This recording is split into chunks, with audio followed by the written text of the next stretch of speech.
আসসালামু আলাইকুম প্রিয় শিক্ষার্থীবৃন্দ। আজ আমরা সপ্তম শ্রেণীর বিজ্ঞান বইয়ের অধ্যায় 2 এর অনুশীলনী প্রশ্ন উত্তর 1 এর সমাধান দেখব। নিচে চিত্র দুইটি লক্ষ্য করো এবং প্রশ্নগুলোর উত্তর দাও।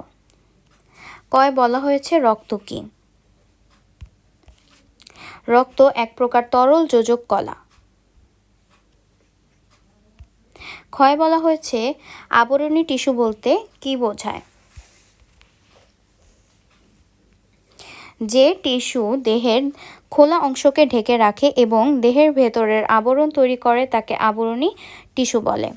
আমাদের ত্বকের বাইরের আবরণ, মুখগহ্বরের আবরণ ইত্যাদি আবরণী কলা দিয়ে গঠিত। দেহের বিভিন্ন গ্রন্থিগুলো আবরণী টিস্যু দিয়ে তৈরি।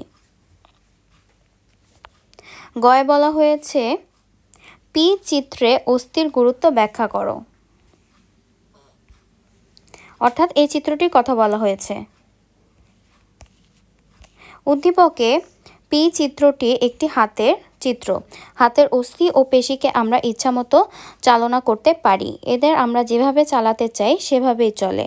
যে পেশি আমরা ইচ্ছামতো সংকুচিত প্রসারিত করে দেহের বিভিন্ন অঙ্গ সঞ্চালন করতে পারি তাকে ঐচ্ছিক পেশি বলে।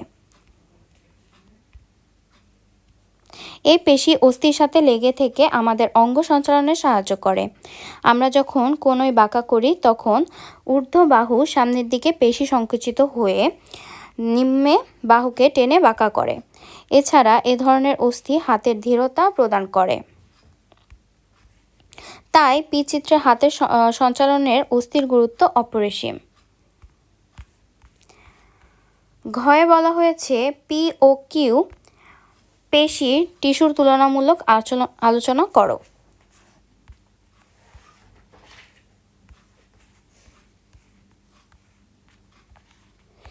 উদ্দীপকে চিত্র পি এ হাত ও কিউ এ পাকস্থলীর চিত্র দেখানো হয়েছে। নিচে এদের তুলনামূলক আলোচনা করা হলো। ঐচ্ছিক পেশি। এ পেশি আমরা ইচ্ছামতো সংকুচিত ও প্রসারিত করতে পারি। অনৈচ্ছিক পেশি। এ পেশি আমরা ইচ্ছামতো সংকুচিত প্রসারিত করতে পারি না।